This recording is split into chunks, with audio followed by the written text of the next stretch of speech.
Hi all, how you doing? Hope you're doing great wherever you are in the world. So it seems that Gary Gensler has announced that he's going to step down on January the 20th. So I'm guessing he's stepping down before he gets pushed out of his position by Donald Trump.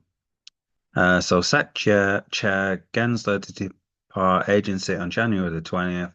Gensler implemented reforms to enhance efficiency, resiliency, and integrity in the US capital markets. Agency held wrongdoers accountable and returned billions to harmed investors. Okay, so I'm sure they did various good things, okay, but I think most people in the crypto business would have said that he's done more harm than good, okay, with his constant suing various companies like XRP, Ripple, and various companies. Um, but the other thing that his agency's done, he stopped regular investors investing in crypto, staking and things like that. So, you stop staking and it's caught onto other countries. So in the UK, you can't stake. So before you could stake and improve the network by staking, um, but also make a yield. So it stopped all of that. I mean, the whole point of the SEC was to protect regular investors. I don't see how stopping staking and things like that did that. Not only that, as some of you have followed my channel for a long time now, or if you've just been into it recently, I do cover a lot of Ponzi schemes and scams like that. I've probably covered over 200 scams, easily covered. They've easily added up to over $1 billion, uh, easily. Okay. And most of these scams could have easily been stopped, but SEC weren't interested in any of these. Now, a lot of people said, well, there were small beer and stuff like that. I No, I'm sorry, I totally disagree with that. There was lots of these scams that were easily $50 million and upwards that could have been stopped a long time before. I mean, the SEC basically just dragged their feet on a lot of these, and they could have protected a lot of investors from losing their hard-earned money. And that is one of the mandates of the SEC is to stop regular Joe from losing their hard-earned money, that they've worked hard for. Um, in my opinion, they haven't done a very good job. And that is one of the reasons why a lot of people into crypto don't like Gary Gensler because they feel that instead of protecting people, they're actually he's just hindering them, okay? Stopping them trying to make money by forcing people to use let's say, you know, okay, they had the FTX thing, okay? So they could have stopped that. They let all those adverts go. That's something they could have looked at.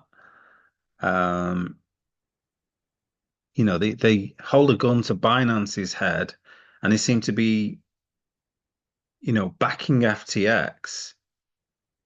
So Binance couldn't really do much in the US, for example, and that's sort of caught on in the UK as well because you can no longer log in, sign up for Binance. So it seems like the UK seemed to catch a cold from whatever the US is doing. The UK seemed to get that same virus.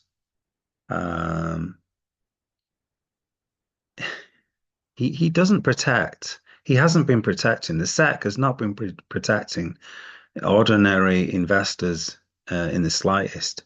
And they can say what they like here. It's very easy to save billions, okay, but some of the stuff they just let go, like all this YouTube AI stuff, where they're getting famous people like Elon Musk to say all these things and say, I'm going to give you 2 for 1. How many adverts of that were there where you can see instantly, that it's a scam? Now, I know it's sort of YouTube's job to police adverts on YouTube, But there was just so many. You would have thought that the SEC should get involved in that kind of thing to protect investors from investing in these things where you supposedly get given one BNB and get two back in return. That's clearly ridiculous. I mean, why didn't the SEC do anything about that? They did absolutely nothing. They did nothing against things like Stable Fund, which robbed people of well over $50 million. And there's numerous examples where several million dollars just go and they clear Ponzi schemes and the SEC do nothing about it. I mean, the SEC are very, uh, they are reactive, okay, but not reactive to stuff that we want them to be reactive to. They're not proactive at all. They could easily set things up, I think, that are very, very simple to set up to stop these scammers. But they don't do anything. Okay.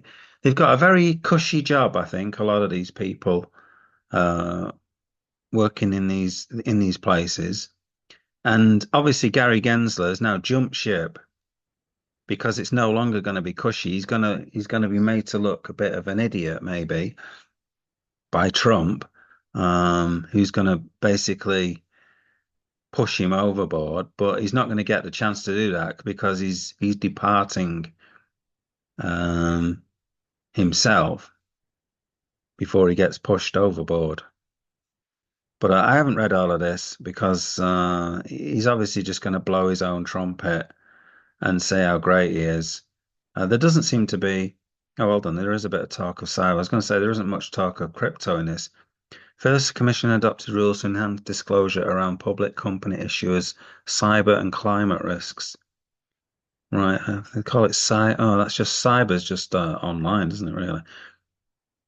Right. So they're not. I don't even think they talk about crypto much in this document.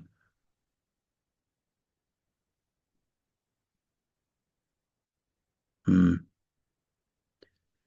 Right. Yeah, I don't think they talk about crypto at all in this, which is funny because he obviously used to work at MIT and talk about crypto all the time, but he doesn't seem to talk about crypto in this by the looks of it. He stopped basically tried to stop everyone investing in crypto. Anyway, I'm glad he's gone. Let's see what happens when Donald Trump takes over and puts someone who's pro crypto in the position of SEC, hopefully. Let's see what happens. Anyway, I'm glad he's going. Roll on the new year when he goes and um maybe things are up quite a bit today because of his announcement that he's going. Okay, don't forget to like and subscribe.